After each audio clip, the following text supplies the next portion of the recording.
very light. Hey, Bradley.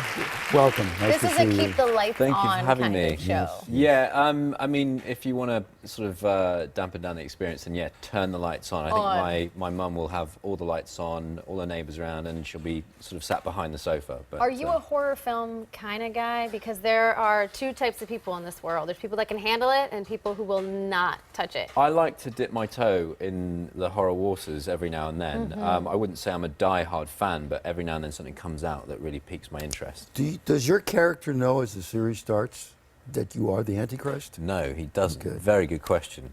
He is unaware of that. He's aware that there's a sort of darkness that follows him around and it seems to, cause a lot of pain to people around him. But he's been on the run from that, and he hasn't really been able to articulate that that's because he's the Antichrist. Right. He knows something, he doesn't know what. He knows something. And fans of The Omen know this guy because he was the boy. Yeah. And now he's all grown up. Now he's all grown up. He, unfortunately for him, looks a lot like me, but Yeah. he's now in a position where that darkness is a bit too real. He can no longer run away from it. Now, explain the relationship with Barbara Hershey, the wonderful Barbara Hershey. She plays your... You'll have all the answers in time. Something of a guiding light. My relationship with Barbara Hershey is that I'm in awe of her most of the time because she's wonderful. She's great. She's great. Always has been. Yeah, and in terms of working with her, I just had a terrific experience. But their characters' relations. Let's get on to that.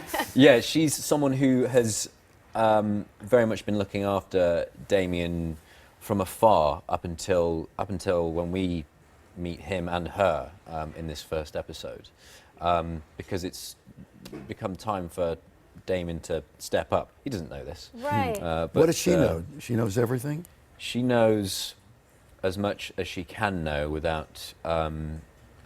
she knows that Damien has a purpose, or what she believes. Now, is purpose. this, when you're shooting this, I mean, watching it is very scary, and it's meant to be that way. When you're filming it, do you get that sense? Is it something you have to sort of shake off as you get into your car and drive home?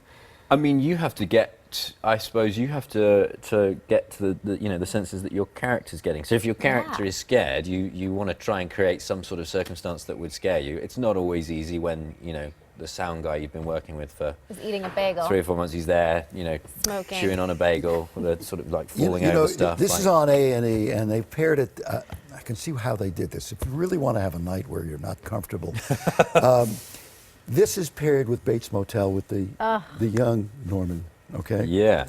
And so now we have the older Damien and the young Norman. Wouldn't it be great if in one episode, the two of you face to face? Would it be great? I don't know. I mean, yes, Norman Bates is evil. I'm not sure if he's Antichrist. No. Evil. No, he's not big time. Evil. You're big time. You're You're really built you're myself up A-list there. Yeah. evil. All right, you're David. like I've big really as it sold that. gets. Premieres Monday night, 10 o'clock on A&E. Pleasure to meet you, Bradley Thank you James. for coming. Thank you. King Arthur, right there.